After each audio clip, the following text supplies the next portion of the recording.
बिस्मिल्लाहिर्रहमानिर्रहीम। हज़रत अमीर अल-मोमिनीन अली अलैहिस्सलाम ने फरमाया कि रोज़े ईद नौरोज़ जब नया साल का पहला दिन आता है उसको नौरोज़ कहते हैं। तो आपने फरमाया कि वो आयतें जो सीन से शुरू होती हैं तो उनको गुलाब या ज़ाफ़रान या मुश्क के साथ जो है वो चीनी के बर्तन में यानी ऐसे बर्तन में आप लिख लें और फिर उन आयतों को जो है आप पी लें पानी में डालकर, तो फिर इंशाअल्लाह पूरा साल जो है आप बीमारी और दर्द से जो है महफूज रहेंगे।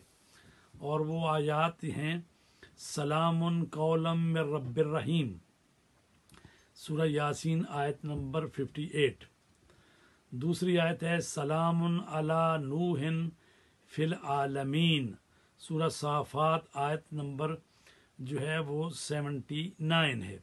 तीसरी आयत सलामुन अला इब्राहीम, तो ये सूरह साफ़ात और आयत नंबर 120 है।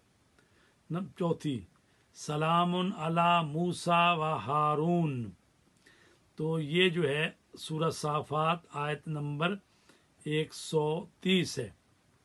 सलामुन अला इलियासीन, ठीक है, तो ये सूरह साफ़ात की आयत नंबर 130 है।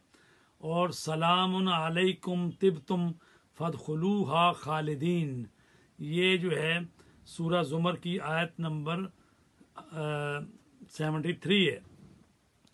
और आखिरी आयत जो है सलामुन हिया हत्ता मतलइल फज्र, ये सूरह इन्ना अंज़लना फी लैलतिल क़द्र की आयत नंबर 5 है।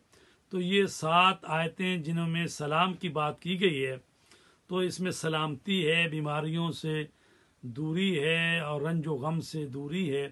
तो अगर आप इसको पढ़ के अपने आप पर फूंकें उसका भी एक अपना असर है, लेकिन अगर इसको नौरोज़ यानी नया साल जब शुरू होता है तो जो 21 मार्च या 20 मार्च को होता है, तो वो बर्तन में जो है ज़ाफ़रान से लिखें और फिर उसको पानी से उसमें डालें और वो पानी पी जाएं, ये आयतें सातों लिखकर, तो इंशाअल्लाह पूरा साल जो है आप बीमारी और दर्द से महफूज रहेंगे इंशाअल्लाह।